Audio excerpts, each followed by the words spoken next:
Hello there. If you don't know, my name's Johnny Hill. Today is September 23rd, 2020, and it's the 10th day of my juice fast. Today is going to be the first juice of the day for me. This juice is what I call the Green Go Juice. So this juice is going to have 2 oranges, 1 bunch of kale, 1/2 bunch of celery, 1 thumb of ginger, and 1 lemon. So let's go ahead and get to making this juice.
Alright, so we got the Green Go Juice all put together. Let's see what it tastes like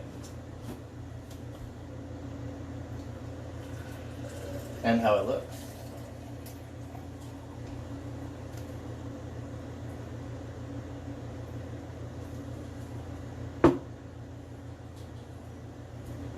Look at that, real nice and green.